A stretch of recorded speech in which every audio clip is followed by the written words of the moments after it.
Welcome back to the Wizard Weekly, where we talk about everything in gaming. Chances are, if you're diehard on the PlayStation 5 console or the PlayStation 4, likely between sometime yesterday and today, you got a special email from PlayStation.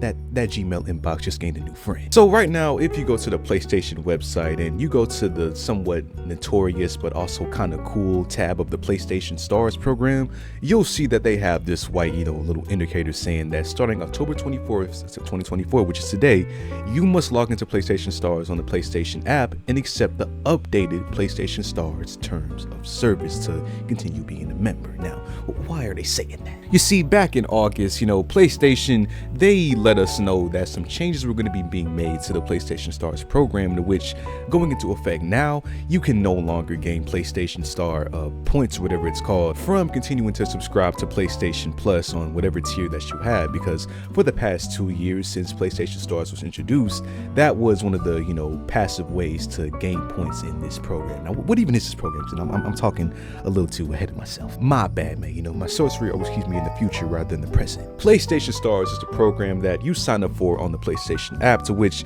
like I said before, for the past 2 years, if you continue to subscribe to the PlayStation Plus, you passively gain points, and these points can be then used to gain some virtual items and collectibles to put on your display of your PlayStation profile. And also, you can even buy some games with these points if you obviously rack up enough, because they're just going to give you those games. You're going to have to get a good amount of that shit. Unfortunately, I never got into this because when I got my PlayStation, I didn't download the PlayStation app on the phone I've been having for like 6 years now. I had it on my phone before that in like 2017, but PlayStation Stars obviously wasn't around back then, so I never really got too deep into this, so I don't really know the fine details. But from what I've heard, for the past few years, players have been trying to rack up and even cheat sometimes as many points as possible to obviously get free collectibles and games out of this program. It's obviously PlayStation's versions of the Microsoft Rewards program that you can use on Xbox consoles and even on Windows, just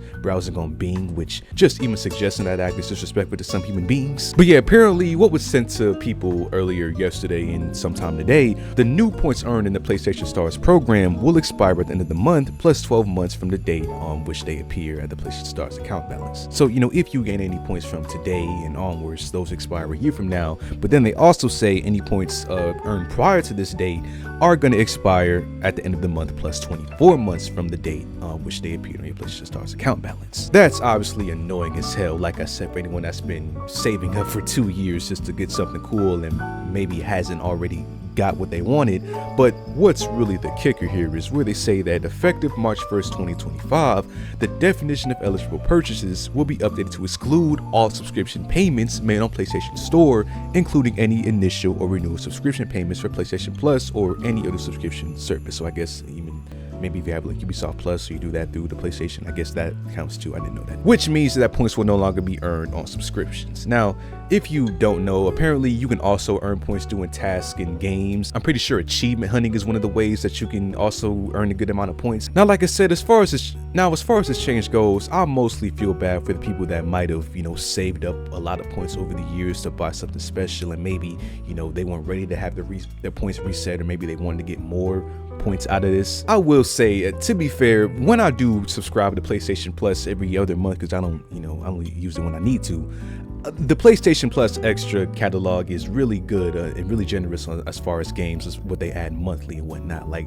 not even that long ago, I think it was last month, they just had WWE 2K24, which is a game that came out last year. So, I enjoy playing that. As much as I hate paying these insane prices, just paying $14.99, $17.99 just to be able to access multiplayer and whatever features that I wanted to have access to at that month, I will say that they do offer you a decent bundle, at least for the PlayStation fans that only have a PlayStation and want to have an abundance of games without going out and like buying a lot of them. And I also did like seeing the little digital collectibles that the PlayStation Star program also had, because you could get things like there was like a miniature PlayStation 3 console you could put on your profile. Yeah, see, this dude, he's got a really cool set of collectibles. I think this is more better than buying games with the Star points.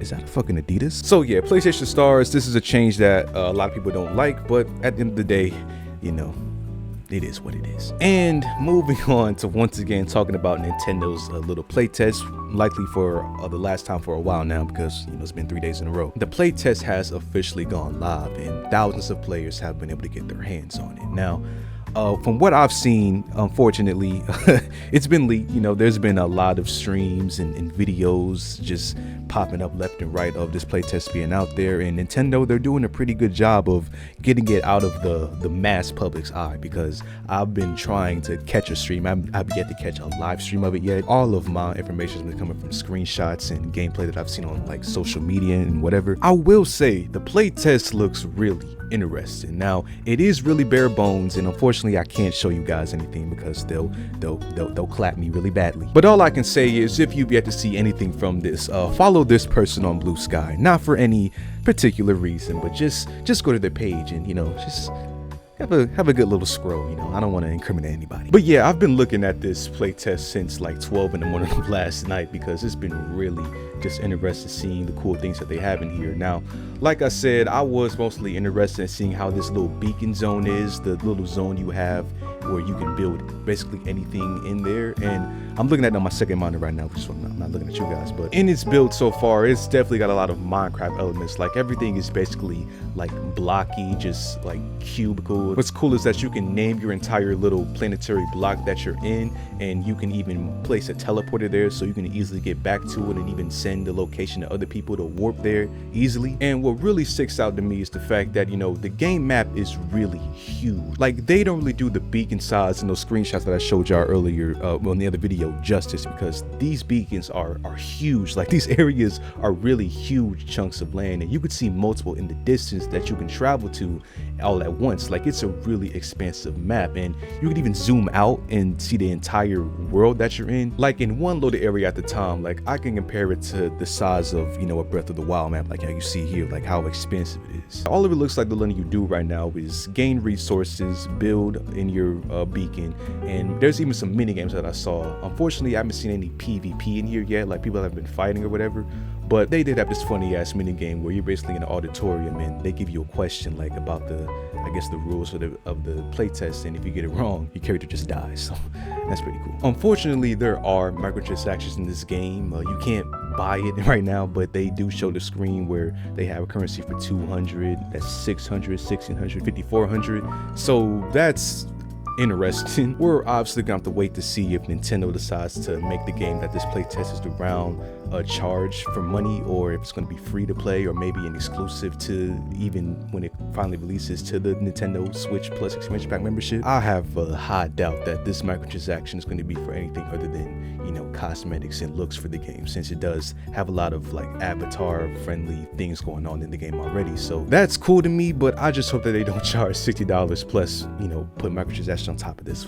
plus the freaking membership just to play online. But yeah, that's mostly what I took from this playtest footage. Obviously, it's kind of hard for me to describe it. I wish I could just, you know, show you guys, but again, don't want to get clapped. So we'll just have to wait and see when Nintendo decides to show us later on from this playtest going forward. And lastly for today, I don't even gotta say anything. You see the screen, you see what I'm on tonight. It is Call of Duty Black Ops 6 release day, and it is currently 10:45 p.m. so the game comes out for Eastern time at 12 a.m. so I've got about an hour and some change to you know do what I gotta do. And I wouldn't say I'm excited, but you know, I don't have anything to do tomorrow, and it's late night. You know, I'm gonna have my friends playing or whatever, so I'm more excited to have a good time with my friends more than, you know, excited to play Call of Duty itself, because I already know what I'm about to get into. Now, I don't know if I'm going to play the campaign, or at least some of the campaign first and then multiplayer, if I'm just going to do multiplayer all night with everybody, and then tomorrow morning when I wake up, then do the campaign hopefully throughout the whole day. Because I did see the freaking, I guess the New Zealand people are doing the New Zealand glitch, because I've been seeing all over the timeline people playing the campaign, and apparently the campaign is over 5 or 6 hours long, so even it's already better than Modern Warfare 3 without me even seeing it. But yeah, get this goddamn thing out of my face. I'm not upgrading shit, Activision. But yeah, before I started recording, I've really just been playing games. I was playing Mafia, the Definitive Edition. I just started playing this game for the first time, and I love it. You know, I love games that tell a good story, and Mafia so far is really good. As you can see, the last thing that I played was the You Lucky Bastard mission, where, you know, we killed, the lucky bastard is on Morello's side, who always getting away, but, you know, me as Tommy, I got him in that with the gas leak, turned his ass to a Human Torch. That was pretty fun. But yeah, no doubt, within some time between tonight and tomorrow, I'm gonna have some Black Ops 6 gameplay for Wizard Late Night Gaming. You know, I hate that I haven't been posting more of those because I got so much footage in my fault. Like, I've got Metroid, I've got some, like I said last time, Fable 3 gameplay. I'm just gonna make it my mission to bring more gameplay to the channel outside of obviously the regularly scheduled content with the Wizard Weekly, because, you know, that's just what I want to do. You know, I want to do more gaming on a gaming channel. But yeah, man, that's all I got for tonight, man. If you enjoyed, leave a like on the video, subscribe, and I'll catch you guys in the next one.